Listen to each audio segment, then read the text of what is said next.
Para ello nos acompaña Stalin Raza, es abogado constitucionalista, nos acompaña también desde Quito, en Ecuador. Abogado, bienvenido, ¿cómo está? Buenas noches. Buenas noches, muchas gracias. Un saludo cordial a la audiencia de Telesur. Muchas gracias. 3 ejes temáticos plantea esta consulta ciudadana que hoy anuncia el presidente Lasso con 8 preguntas: seguridad, política y medio ambiente. Primero quiero conocer su visión acerca de los temas gruesos de seguridad: apoyo de las Fuerzas Armadas a la policía para combatir el crimen en la ciudad, extradición de ecuatorianos por crimen transnacional y autonomía de la Fiscalía. Bueno, lo primero que debo decir es que la consulta en su conjunto es una consulta fofa, es una consulta insípida, no toca aspectos sustanciales. Si la idea era luchar contra el fenómeno de la criminalidad y contra la violencia que hoy se ha instalado en el Ecuador de manera exponencial, las alternativas que se están presentando no son aquellas que permiten a la ciudadanía tener una solución directa, una solución rápida, ¿no? Lo primero, que las Fuerzas Armadas trabajen de manera complementaria con la Policía Nacional es un tema, como bien se indicaba en la nota que se escuchaba anteriormente, que ya existe en la ley. Las Fuerzas Armadas, de hecho, y además respaldadas en normas jurídicas, están trabajando ya con la Policía Nacional en esta tarea complementaria, sabiendo bien que las tareas de control del orden interno son responsabilidad exclusiva de la Policía Nacional, porque tienen un entrenamiento, un equipamiento y tienen una orientación de doctrina que va dirigida hacia eso, no así las Fuerzas Armadas. Y este es un tema sensible, porque la Corte Interamericana de Derechos Humanos en varios fallos le ha dicho ya al Ecuador y les ha dicho ya a todos los países miembros del sistema interamericano de derechos humanos que cuando la policía se hace ayudar con las Fuerzas Armadas, cuando las Fuerzas Armadas intervienen en control del orden interno, hay que mirar que los grupos y el personal que esté destinado a esas tareas tengan la capacitación y el equipamiento que permita lidiar con el fenómeno delincuencial, que no es una guerra. Entonces, porque se pueden cometer excesos. Así que ese va a ser el primer tropiezo con el que se va a encontrar el presidente de la República cuando el tema vaya a la Corte Constitucional y la Corte le vaya a recordar al presidente de la República que esto existe y que hay todo un corpus de estándares internacionales que impiden que se haga esto de manera Sí. indiscriminada. Abogado, Lo aquí segundo, permítame antes de pasar al segundo punto, paréntesis, porque habríamos que entrar entonces a la arena de carácter político. Detrás de esto, ¿qué es lo que estaría buscando el presidente Guillermo Lasso? Porque si ya existe en las normas constitucionales, si ya además en la práctica está sucediendo, algo tiene que haber detrás, alguna intencionalidad por parte del gobierno. bueno, para mí es darle contentillo a la galería que busca políticas de mano dura, a la galería autorreferencial de la gente que habla y se escucha con él mismo y con su grupo de poder, que buscan medidas de corte de mano dura, medidas de populismo penal, insisto, pero que a la final no son las medidas adecuadas para lidiar con el fenómeno de la delincuencia y con el fenómeno de la violencia, especialmente en el Ecuador.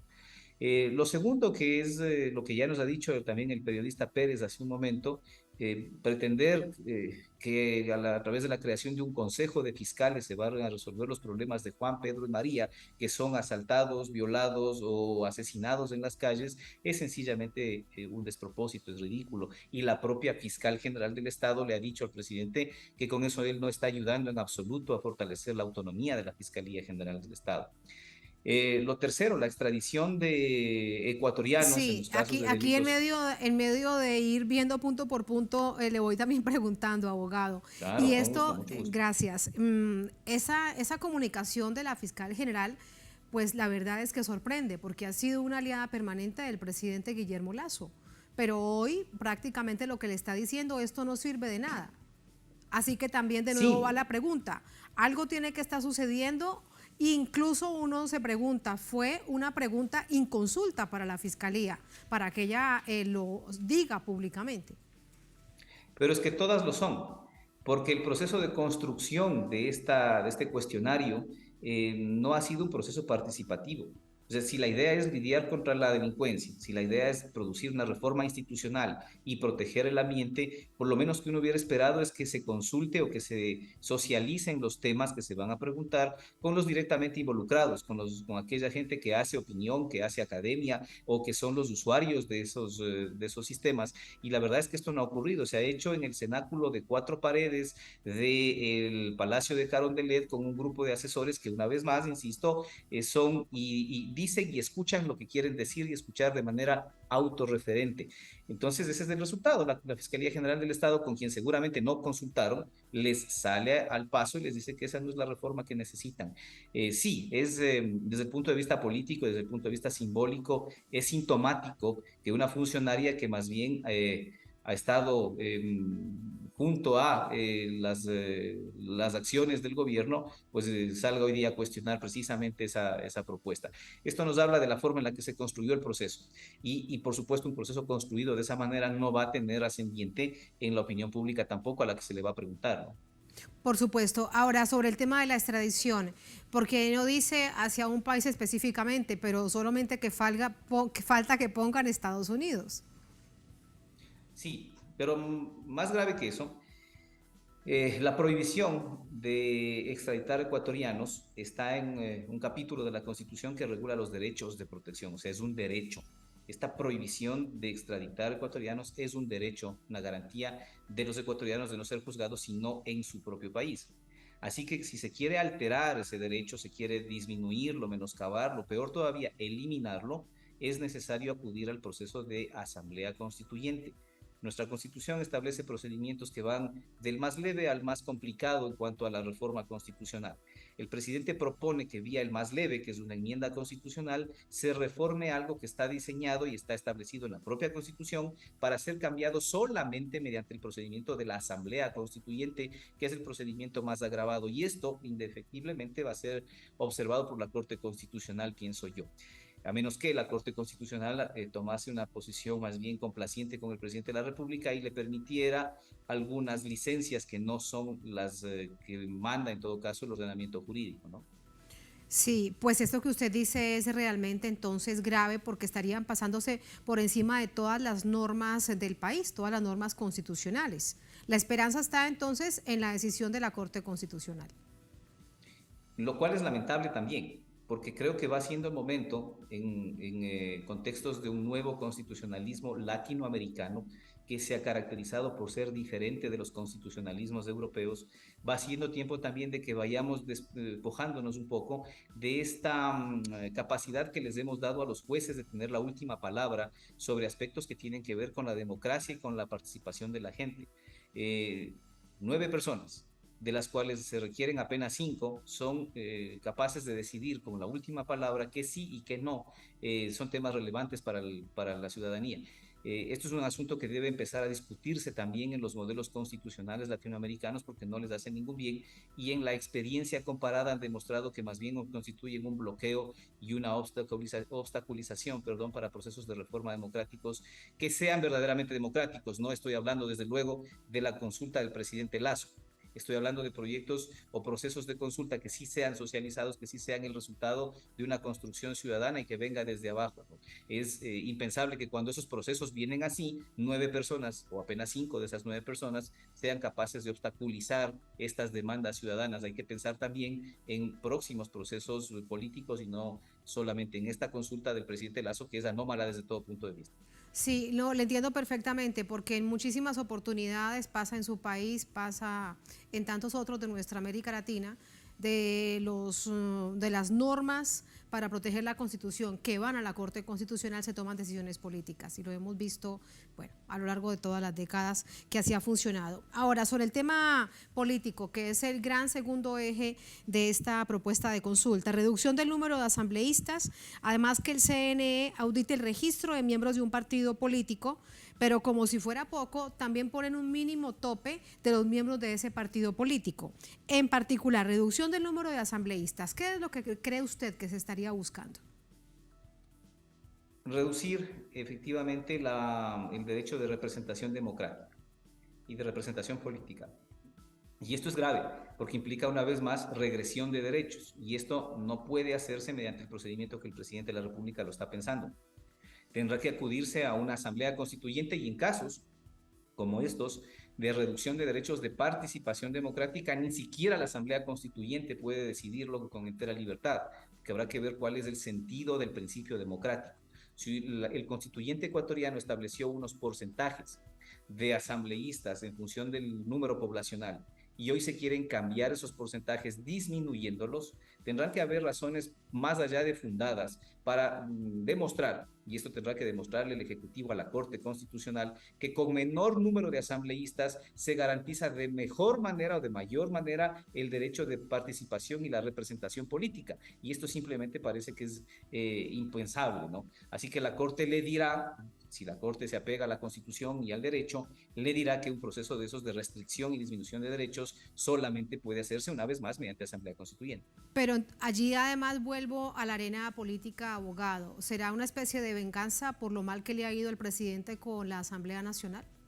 Entre otras cosas, creo que tiene cada vez menos representación. Evidentemente, se trata de preguntas con dedicatoria para disminuir el número de asambleístas, no necesariamente para mejorar los requisitos o la calificación de quienes van a acceder a esos puestos de representación popular, pero esto quiere decir efectivamente una dedicatoria para disminuir el número, además entregándoles ahora atribuciones que podrían tener de designación de los principales funcionarios con menos capacidad de gestión y con menos capacidad de trabajo. Así que sí, la motivación parece ser una motivación espuria porque nace del resentimiento y nace de la vendetta política. Eso es a todas luces lo que se evidencia cuando se lee esa pregunta y se conoce del contexto ecuatoriano. Por último, el tercer bloque de preguntas, medio ambiente. Crear un subsistema de producción hídrica para proteger el Sistema Nacional de Áreas Protegidas. Además, comunidades y nacionalidades indígenas que sean beneficiarias del Estado por su apoyo a la generación de servicios ambientales. Pero ¿quién va a decir que no si eso resulta maravilloso? Parece algo como de sentido común. Pero también le pregunto, ¿cuál es su opinión? Sí, pero además de eso es importante que la Corte Constitucional sea muy cuidadosa en la revisión que va a hacer de esas preguntas, porque puede esconderse detrás de esas preguntas intenciones protervas. A ver, el derecho al agua está establecido en todo un capítulo de la Constitución. El constituyente de Montecristi, cuando elaboró la constitución vigente en el Ecuador, pensó especialmente en la protección de los derechos del ambiente y pensó especialmente en la protección al agua. Incluso asignó al agua la condición de derecho fundamental. Así que esta protección es transversal y no debe circunscribirse simplemente o solamente a pertenecer a un subsistema pequeñito del Sistema Nacional de Áreas Protegidas. El derecho al agua no solamente en áreas protegidas, sino también en todos los lugares, en todas las fuentes de agua, en todos los lugares de recarga hídrica, tiene que ser protegida, sea o no sea parte del Sistema Nacional de Áreas Protegidas. Voy a explicarme más en sencillo. No necesariamente o no solamente el agua que está en un parque nacional, que es una reserva protegida, tiene que ser protegida toda el agua. Y parecería, yo tengo la sospecha, porque yo suelo pensar mal y a veces acierto cuando pienso mal, pero tengo la sospecha de que lo que se quiere un poco es limitar ese margen de protección exclusivamente a las áreas protegidas, lo cual sería también una regresión de derechos. Y darle gusto a las comunidades indígenas con un visto bueno por un contentillo, digamos, pensando Pero también además, mal. Y directamente a la manipulándolas. CONAIE.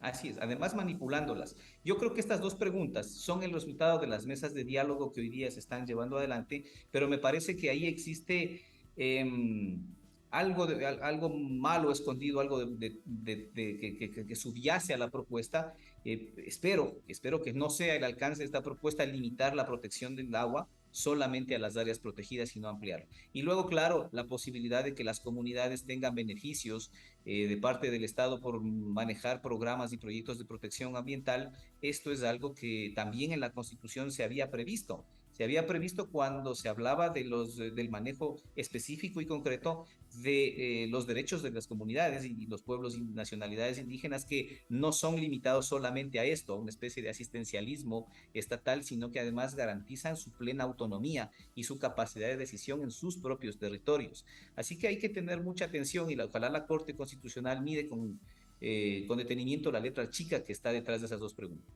Y que no se abra una especie de puerta giratoria a la privatización del agua, porque hay experiencias dramáticas en América Latina para el caso Chile, por ejemplo. Abogado, pues muy esclarecedoras su análisis. Muchísimas gracias. Buenas noches. Muchas gracias. Un abrazo Hasta solidario. luego. Hasta Muchas luego. gracias. Buenas noches.